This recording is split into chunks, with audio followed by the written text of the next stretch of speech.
Okay, Mrs. Lincoln, this is it. One last push, and we're done. 9 months and 4 days ago, my father brought forth upon my mother himself and gave to her a child, conceived in a shack in Kentucky and dedicated to the proposition that I will drink num-nums from a bottle and do little poo-poos in my pantses for the next 2 to 3 years. Now what is it babies do again? Oh yeah. I am not touching that.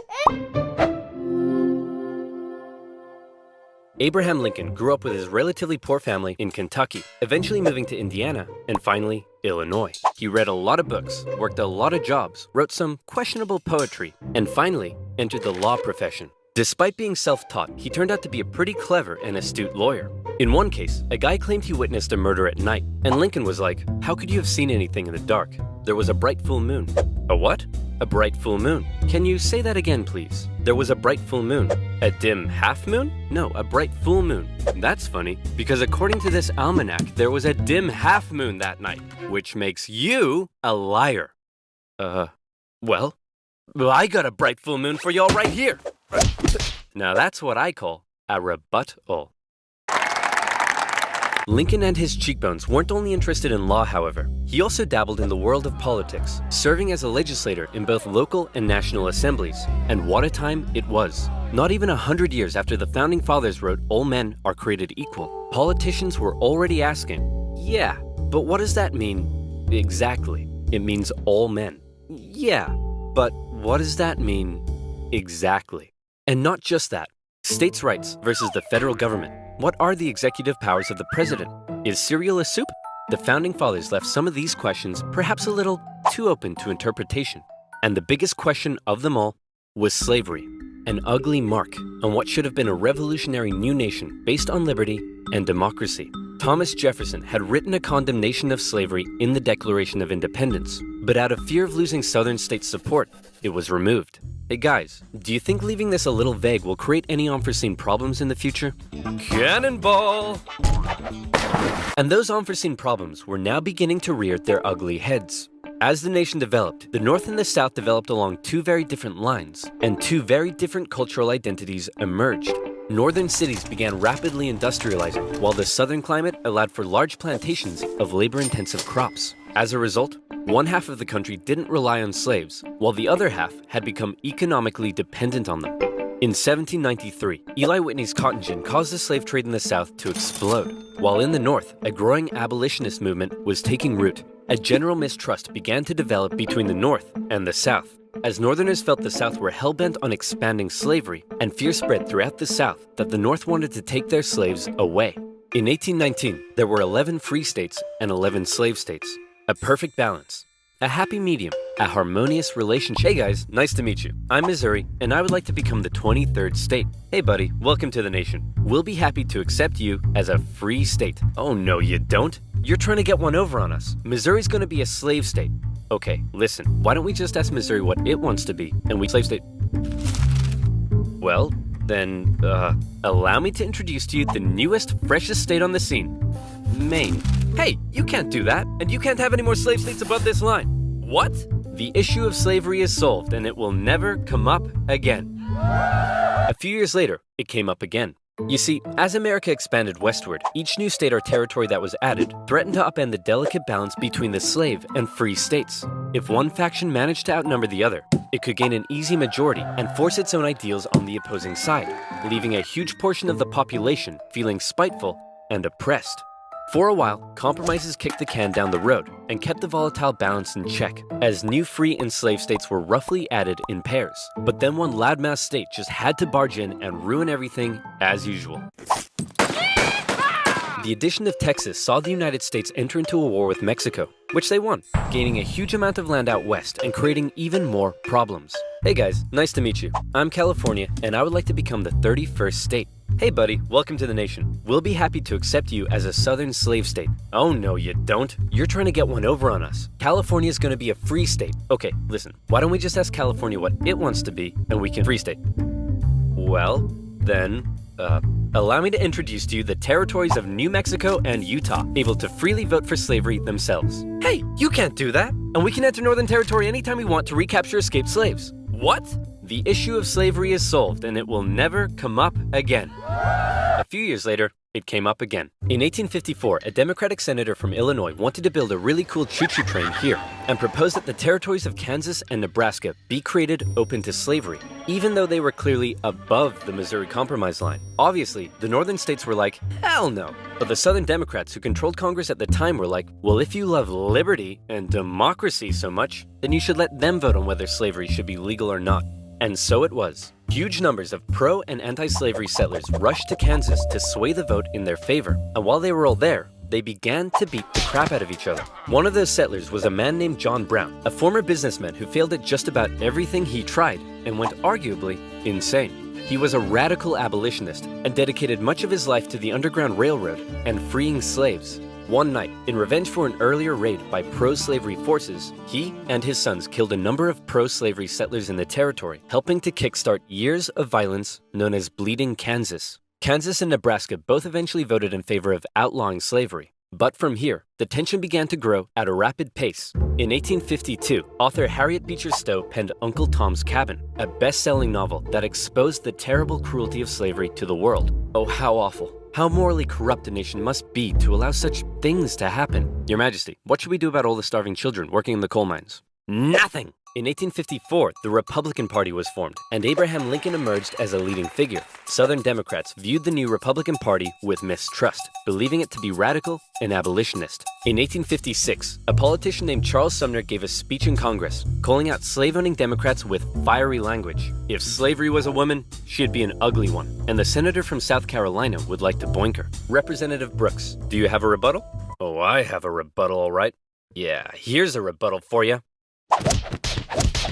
Oh, come on. Surely this isn't allowed. I don't know. I'll have to consult the rulebook. I can't find anything about caning a political opponent, but it says here I'm not allowed to wear women's underwear. Uh-oh. News of the violence on the Senate floor took the nation by storm. Southern slave owners sent Representative Brooks new canes to replace his now broken one. And on the floors of Congress, politicians carried weapons in self-defense, which is never a good sign. In 1857, the Supreme Court ruled in the Dred Scott case that all people of African descent, slave or free, could not be citizens, and therefore could not sue for their own freedom under any circumstances, undoing years of progress with the strike of a gavel. Now, within all this bitter debate over slavery, there were many nuances. North versus South, Republican versus Democrat, states versus the federal government. But let's strip all of that away. For 4 million individuals living in America, this wasn't about political intrigue or party alignment. It was about the basic human right to be free. Men, women, and children were stolen from their homelands and brought to the American continent, where for generations they were considered to be property, forced to live in poverty, and work from sunrise to sunset. Plantation overseers did whatever they felt was necessary to get the most out of their slaves. Punishments were often barbaric. Families were regularly separated, and parents could often only watch, as their children were auctioned off, never to be seen again. Thousands of slaves took the treacherous risk of running away, and abolitionists in the North helped many escape via the Underground Railroad, as bounty hunters entered the North to chase them down. Leading figures within the abolitionist movement included many significant free black men and women. But it's important to note that for many of the anti-slavery white individuals in the North, opposition to slavery was often an economic issue, not a moral one, as many worried large plantations would take their lands and livelihoods away. Abraham Lincoln knew that slavery was a moral evil, and he regularly spoke out against it in powerful speeches that helped him rise through the ranks of the new Republican Party. He lamented at the hypocrisy of a great American nation meant to stand as a shining beacon of freedom while also enslaving 4 million men, women, and children. He most famously declared in 1858 that a house divided against itself cannot stand, that one day slavery in America would end. However, even Lincoln was cautious in his opposition. He didn't want to outlaw it entirely, but simply prevent its expansion so that given enough time, he believed it would naturally die out. Thankfully, history would force his hand. In October 1859, one abolitionist decided he'd try to single-handedly take down slavery by force. Who would be crazy enough to even attempt such a thing? It's our good friend, John Brown. He planned to seize arms from an armory in the town of Harper's Ferry, free the slaves there, and continue south, inciting a major slave uprising along the way. A noble cause, a bad plan, and terrible execution. Brown's men took the armory and some hostages, but were quickly surrounded by one Robert E. Lee and his U.S. Marines. Brown was captured, and a couple of months later, he was executed for treason. Northerners sympathized with Brown, but Southerners were like, "You see this? They're coming for us. Soon, there'll be 1 million John Browns." 1 million John Browns? What on earth are you thinking about? A John Brown farm? Yeah, me too. To make matters worse, new northern free states meant now the southern states really were outnumbered, and they were beginning to feel bitterly spiteful and oppressed. Further fear began to spread in the South when news broke that a relatively unknown figure had just secured the Republican Party nomination for president. Abraham Lincoln, mostly well-liked among anti-slavery Northerners, had made some of the most powerfully worded speeches against slavery of any politician at the time. And now, there was a chance that he and his cheekbones could become president. For the South, that would be too much. In the 1860 election, Lincoln's name didn't even appear on the ballot in 10 southern states. But much to their horror, when the final results came in, Lincoln had won by an electoral college landslide. Lincoln himself tried to calm their fear. "How many times do I have to tell you, I'm not gonna take away your slaves?" "Yeah, right, Honest Abe. We've had enough of you Northerners. We're gonna go form our own country." "You can't do that." "Why not?" "Well, if you had won the election, would it be okay for us to leave?" "Of course not." "Well, why not?" "Because that's not how victim mentality works." Many states felt that when they joined the Union, they always withheld the right to leave it whenever they pleased. Many people living in 19th century America often felt more loyalty to their state than to the nation. And now, with the South feeling like it had lost its voice in the federal government, they were out of here. South Carolina was the first to go, and over a period of 6 months, one by one, 11 slave states officially seceded from the Union, with just 4 contested border states opting to remain. The seceding states issued a number of official documents justifying their secession. South Carolina proclaimed that it was northern states' hostility to slavery that rendered the federal government illegitimate. Mississippi declared that their position was thoroughly identified with the institution of slavery. And in a speech, the Confederate vice president stated that the new Confederate government rested upon what he called the great truth of racial inequality. Revered American generals, such as Robert E. Lee, opted to side with their states over the Union. And with all the chaos, one New York lawyer wrote that rather than a bald eagle, America's national bird should be a debilitated chicken. And hey, I kind of like that. One man, watching the crisis unfold, knew it would be his job to solve it. Lincoln was just about to hop on a train and become the President of the United States of America. Hey man, you're hella ugly. Grow a beard or something to hide that face. Good idea. Still ugly. With assassination plots already underway, Lincoln had to travel to Washington, D.C. under heavy disguise and protection. All along the way, he received stacks of threatening letters. "May the hand of the devil strike you down. You are destroying this country. Damn you, every breath you take. Love from Grandma." At his inauguration speech, Lincoln once again reiterated that no, I do not want to take away anyone's slaves. But for Lincoln, he did want to preserve the Union. He declared secession to be nothing but an illegitimate rebellion. "In your hands and not in mine," he said, "is the momentous issue of civil war. You can have no conflict without being yourselves the aggressors. We are not enemies, but friends." It was clear Lincoln was ready and willing to get freaky and open up a can of Scatman John if he had to. Whether he had the support of the people, however, was in question. In the end, it was the Confederates that fired the first shot. As they seceded, the Confederate states began seizing federal U.S. property throughout the South. Off the coast of Charleston, South Carolina, was one such federal property, Fort Sumter, held by a measly, undersupplied U.S. force. The Confederate militia there demanded the fort surrender, a request which was quickly denied, and any remaining hope for a peaceful solution to the secession crisis probably then died when the Confederates did this. The Battle of Fort Sumter is considered to be the beginning of the American Civil War. Many of the Confederates there also considered it to be the end of the American Civil War. They hoped Old Abe would just sigh and say, "Okay, you win." Unfortunately for them, Lincoln actually said, "You're about to get a roundhouse to the face." Lincoln sent out the call for 75,000 volunteers, and men signed up in droves, hopeful for some adventure and good old-fashioned F-U-N. In the new Confederate capital at Richmond, Virginia, Confederate President Jefferson Davis and his cheekbones had also sent out the call for 100,000 men. As ever, both sides hoped for a quick end to the war. Is it over yet? No, Jimmy, it's been 1 week. Is it over now? No. How about now? If you ask that one more time, I swear I will turn this army around and you'll all have to go back home to your wives and children. But in particular, the South knew the conflict would pose a bit of a challenge. How can we expect to win with a population of only 5 million against 22 million in the North? If you count us 4 million slaves, you'd have 9 million. Great idea! Hand these rifles out to all the men. Wait a minute.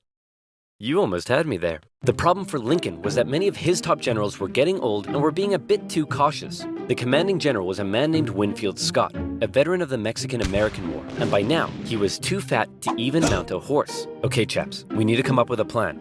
Hit me. We could wait for the Confederates to come and apologize. Maybe we should all sit in a circle and discuss our feelings. Crossing the Delaware into New Jersey worked for me. Those are all terrible ideas. And you? Wrong video. Hey, I'm the greatest president in the history of this nation. Yeah, we'll see about that, dingus. Eventually, Lincoln's generals came up with a multi-pronged strategy. First, a blockade would cut off and starve the South of supplies by sea. Secondly, taking control of the great Mississippi River would sever the South's economic artery while splitting it in two. And finally, a main Union force in the East would move south and take the Confederate capital, ending the war. Bada boom, bada bing. Skirmishes began to break out across the nation, and the Union Army in the East began to move south towards Richmond. Everything seemed to be going well until they reached Manassas, where they came upon a large Confederate force. It's almost like they were waiting for us. How did they know? As it turned out, spies in D.C. had sent a coded message to the Confederates warning of the invasion, Fat Man, and the Union invasion into Virginia. The two sides encountered each other at Manassas, and both geared up for the first major battle of the Civil War, the First Battle of Bull Run. The Confederates rapidly brought in support via rail, and the two sides were about equal in numbers. However, they were also equally inexperienced. A large number of civilians also rode out by carriage from DC to picnic on the nearby hills and watch the excitement unfold. Nobody seemed to quite understand how destructive this war was going to be. The Union forces pulled a flanking maneuver to hit the Confederates on their left, and the two sides fired on each other in rows. Farm families living in the area were forced to flee the fighting, including a man named Wilmer McLean. Hurry up, Martha! There's a war out here. The more you tell me to hurry up, the slower I will go. The Union force saw initial success pushing the Confederates back to Henry Hill. But one as of yet fairly unknown General Thomas Jackson had arrived, and he took a defensive position, standing firm like a stone wall, holding the Union Army off, and finally sending them running back to Washington, D.C.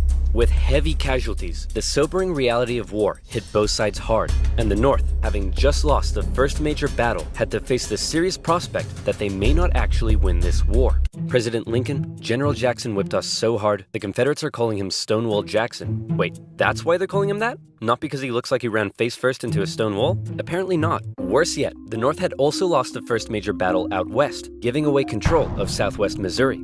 All of this was terrible news for Abraham Lincoln, especially since many of his generals and cabinet already didn't have much respect for him. They felt he was incapable of running a war because he seemed a bit like your friendly old grandpa. He famously loved a long-winded story and a good pun. I've been so busy, my wife is missing me. But her aim is starting to improve. But deep down, few realized he could also be incredibly shrewd. Oh, Abe, you're so funny. Funny how? Funny like I'm a clown? Abe, I was just... No, funny how? Like I'm here to amuse you? During the war, Lincoln committed acts that were viewed by some as impeachable. His administration suppressed the free media from printing articles sympathetic towards the South. Some Southern sympathizers were even arrested without a trial. Lincoln's criticizers began accusing him of being a tyrant. But to quote the man himself, "Hey, it's war, baby. What are you gonna do?" By the end of 1861, with things already looking bad for the North, abolitionists such as Frederick Douglass couldn't believe that the Union Army weren't enlisting black men. He continued to put pressure on Lincoln to make the war about emancipation. "Mr. President, it's time to make the war about emancipation." I don't want to ruffle any feathers. The feathers are already ruffled. But Lincoln, hanging on to hope for a quick end to the conflict, continued to fight only for the preservation of the Union. It was decided, however, that escaped slaves from the Confederacy could be held as enemy contraband, and many of these men were put to work bolstering the Union's infrastructure and supply lines. Hoping to get things moving, Lincoln made young General George McClellan the new commanding general, and McClellan began to train up his men. He thought a lot of himself, however, and believed he was going to be the nation's great savior.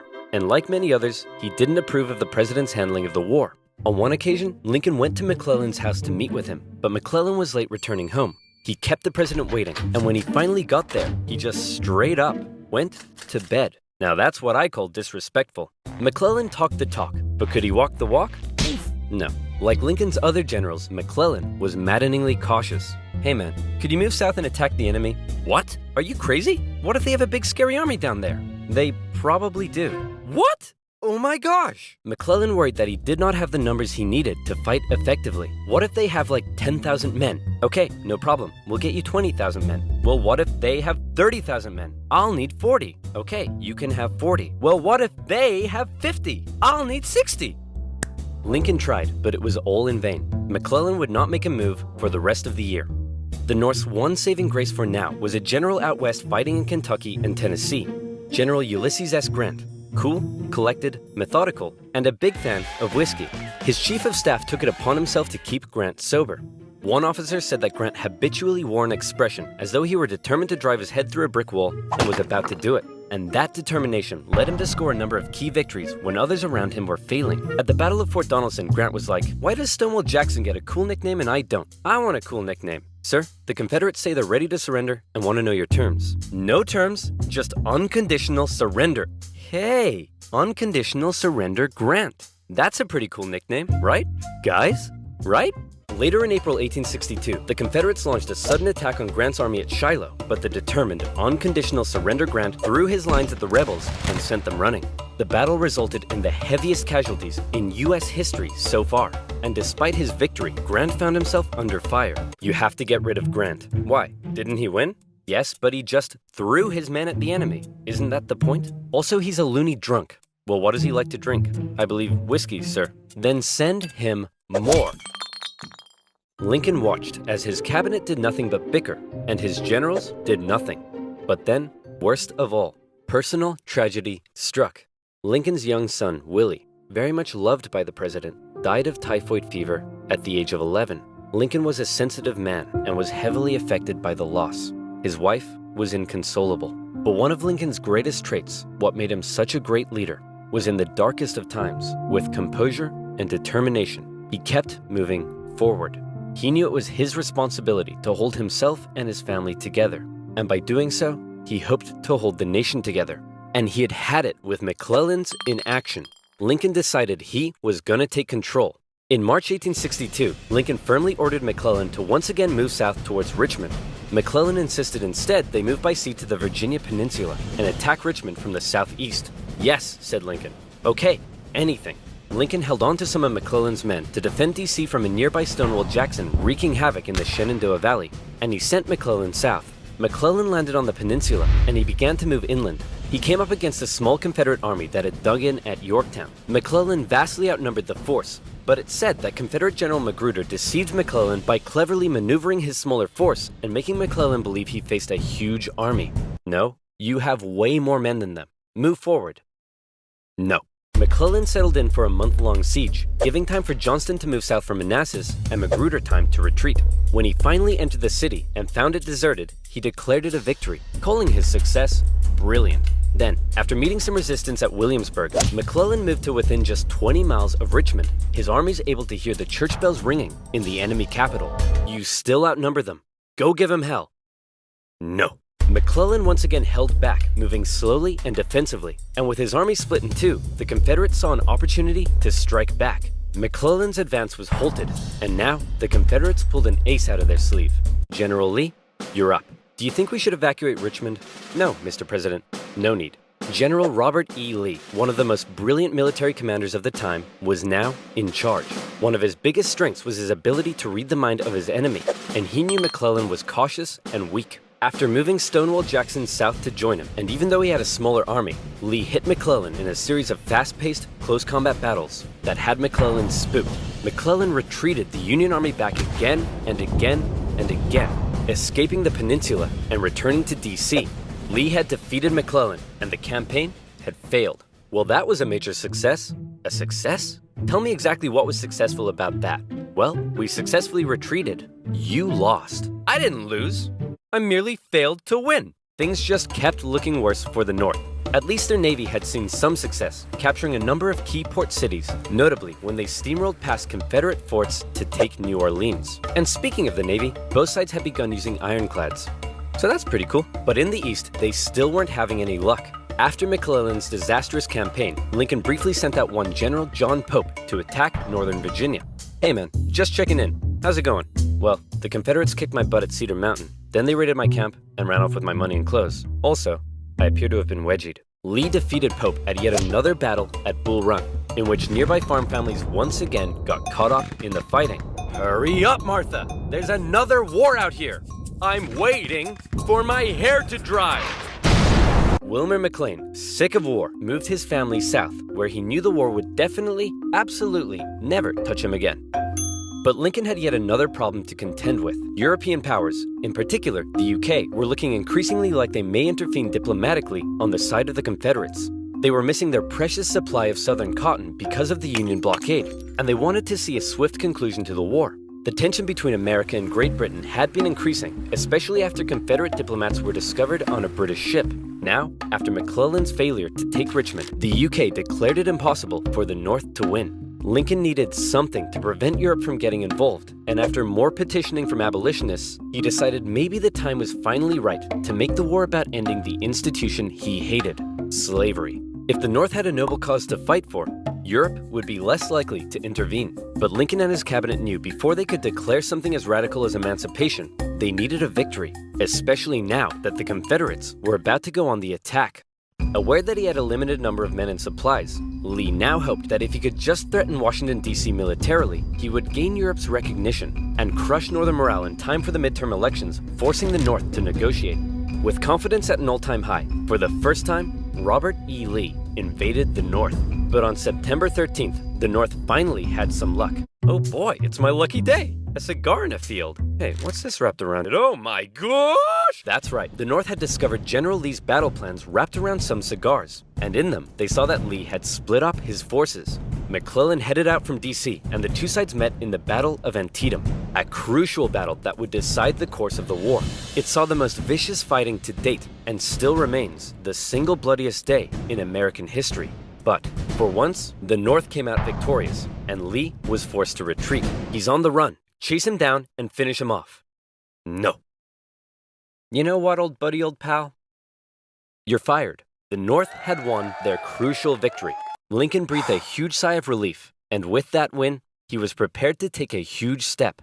On September 22nd, the Emancipation Proclamation was issued. In January, all slaves held in the Confederate States would be, as far as the U.S. government was concerned, officially free.